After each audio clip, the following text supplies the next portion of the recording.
मुल्क के बलाई इलाकों में शदीद बर्फबारी, निज़ाम जिंदगी मफलूज। चित्राल दुमैल में मकान पर बर्फानी तोदा गिर गया। एक ही खानदान के 9 अफराद डूबकर जिंदगी की बासी हार गए। एक बच्चा मलबे तले मुआवजाना तौर पर महफूज रहा। जांभा का अफराद में 4 खवातीन और 5 मर्द शामिल।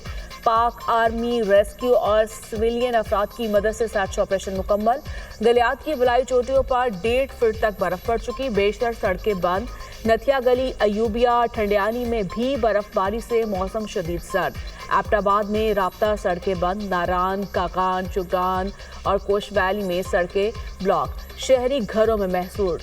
मलके का हिसार मरी में 1 फीट से ज्यादा बर्फबारी रिकॉर्ड। रास्तों की बंदिश। मरी में मजीद सयाहों का दाखिला रोक दिया गया। बर्फबारी थमने पर सड़कों पर बर्फ हटाने का काम जारी। मरी में तमाम होटल्स मुकम्मल फुल। गुंजाइश से ज्यादा गाड़ियां पहुंच गई। वज़ीर इत्तलात पंजाब अस्मा बुखारी कहती हैं, इल्तमास है शहरी मरी के सफर से इज्तनाब करें। सयाहों की हिफाजत हुकूमत की पहली तरजीह है। शदीद बर्फबारी से मुतासरा इलाकों में पाक फौज का रेस्क्यू एंड रिलीफ ऑपरेशन। जवान बर्फबारी में फंसे अफराद को महफूज बनाने के लिए कोशा। बच्चों, बुजुर्गों और खवातीन की महफूज मुकामात पर मुंतकिली। रेस्क्यू किए गए अफराद को खुराक, तिब्बी इमदाद और गर्म कंबल फराहम कर दिए गए। कलाम, मोहम्मद और तीरा में फंसे सयाहों के लिए पाक फौज की इमदादी सरगर्मियां। शदीद सर्द मौसम के दौरान पाक फौज के जवान शहरियों को रेस्क्यू करने में मसरूफ। बर्फ में फंसी गाड़ियों को निकाल कर सयाहों को महफूज मुकाम पर मुंतकिल कर दिया। MD-IMF पाकिस्तान की मुआशी इस्लाहात की मौतरफ। क्रिस्टोलिना जॉर्जिना का आलमी इक़्तिसादी फोरम में इज़हार ख्याल। कहा, शहबाज शरीफ की तहे दिल से इज्जत करती हूँ। पाकिस्तान में मुस्बत तब्दीली और तरक्की के लिए संजीदा हैं। शहबाज शरीफ किसी काम की ठान लें तो फिर मुकम्मल करके ही छोड़ते हैं। पाकिस्तानी हुकूमत संजीदगी से इस्लाहात का नफाज कर रही है। हुकूमती इक़दामात के मुस्बत समरात मौसूल होने लग गए। पहली मर्तबा बजट डिसिप्लिन देखने में आया। अवाम की जिंदगी में मुस्बत तब्दीली के लिए वसाइल खर्च किए जा रहे हैं।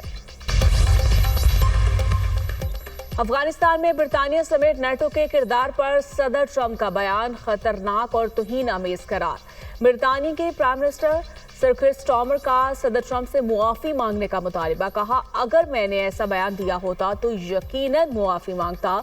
9/11 के बाद अफगानिस्तान और अमेरिका का साथ देते हुए जंग के दौरान 457 बरतानवी फौजी हलाक हुए थे।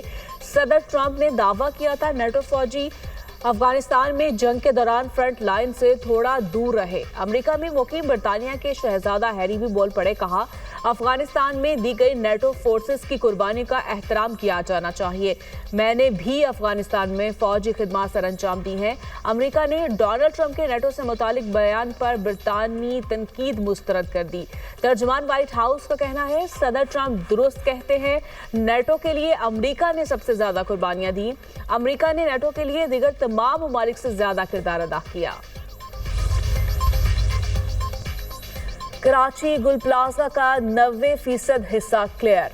जांभा का अफराद की तादाद 71 हो गई। 82 अफराद में से सिर्फ 11 लापता रह गए। सर्च ऑपरेशन आज मुकम्मल होने का इम्कान।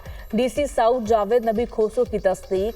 स्नार्कल की मदद से रेस्क्यू टीमें फिर बलाई मंजिल में दाखिल। इमारत के इंतहाई हसास हिस्से में सर्च ऑपरेशन ताहाल शुरू नहीं किया जा सका। पुलिस सर्जन डॉक्टर सुमैया के मुताबिक 16 अफराद की शनाख्त हो चुकी। लाशें जल जाने की वजह से DNA का अमल भी पेचीदा हो गया। डिप्टी कमिश्नर जनूबी अहल खाना को इमदाद के लिए केसेस सिंध हुकूमत को अरसाल कर दिए। हैदराबाद में जाम शुरू के इलाके कोटरी साइड रोड पर खौफनाक हादसा। ट्रक और कार में तसादुम, 8 अफराद जाम बहक, 2 जख्मी। रेस्क्यू एहलकारों ने लाशें अस्पताल मुंतकिल कर दी। जाम बहक होने वालों में 3 मर्द, 1 खातून और 4 बच्चे शामिल हैं। फैमिली ठट्ठा जा रही थी। तेज रफ्तारी के बायस कार ट्रक से जा टकराई। पार्लियामेंट के मुश्तरका इजलास में दानिश स्कूल्स अथॉरिटी बिल 2025 मंजूर। घरेलू तशद्दुद रोकथाम तहफ़्फ़ुज़ बिल 2025 की मंजूरी। कौमी कमीशन बराए इंसानी हकूक तरमीमी बिल 2025 भी मंजूर। बिल विफाकी वज़ीर पार्लिमानी अमूर तारिक फजल चौधरी ने पेश किया। पीपल्स पार्टी की रुकन शासिया मरी ने बिल में तरमीम पेश की। हुकूमत ने एतराज़ नहीं किया। अपोजिशन रुकन आलिया कामरान की तरामीम हुकूमत के एतराज़ पर कसरत राय से मुस्तरद। ऐवान में कानून साजी के दौरान अपोजिशन का एहतजाज, नारेबाजी।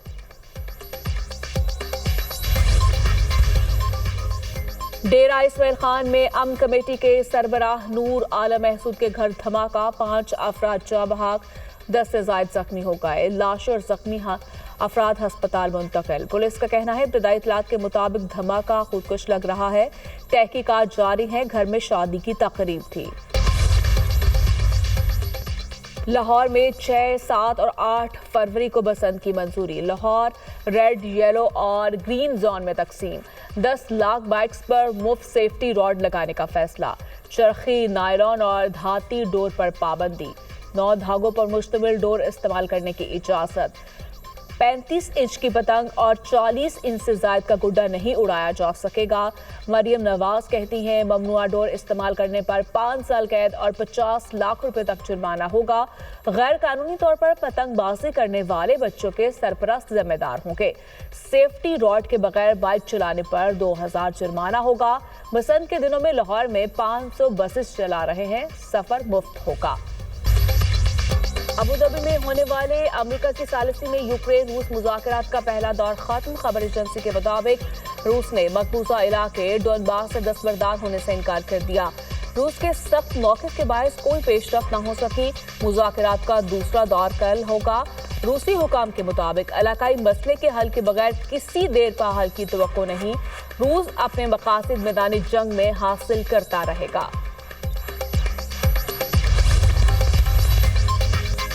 इसराइल का गजा से फलस्तीनियों को बेदखल करने का एक और घिनौना मंसूबा सामने आ गया। इसराइल का रफा सरहद से आने वालों की तादाद महदूद करने का फैसला। आरजी फलस्तीनी कमेटी ने अगले हफ्ते से रफा क्रॉसिंग खोलने का ऐलान किया है। बांग्लादेश की जगह स्कॉटलैंड T20 वर्ल्ड कप में शामिल भारतीय मीडिया का दावा। आईसीसी जल्द बाज़ाब्ता ऐलान करेगी। आईसीसी की पीसीबी को दी गई 1 दिन की मोहलत खत्म। बांग्लादेश क्रिकेट बोर्ड ने ताहाल आईसीसी को कोई जवाब नहीं दिया। आईसीसी ने पीसीबी को बांग्लादेशी हुकूमत से मुशावरत करने के लिए 24 घंटे की मोहलत दी थी। बांग्लादेश हुकूमत ने गुज़श्ता रोज खिलाड़ियों से मुलाकात करके टीम को भारत न भेजने का ऐलान किया था। फीफा के सदर जियानी इन्फेंटो का जल्द पाकिस्तान आने का ऐलान। कहा, मैंने प्राइम मिनिस्टर शहबाज शरीफ से पाकिस्तान आने का वादा किया था। पाकिस्तान फुटबॉल फेडरेशन में नए सदर आ चुके हैं जो जबरदस्त काम कर रहे हैं। पाकिस्तान फुटबॉल के लिहाज से एक अजीम मुल्क है। ख्वाहिश है पाकिस्तान एशिया की एक मजबूत टीम बने। इसके लिए हम काम भी कर रहे हैं।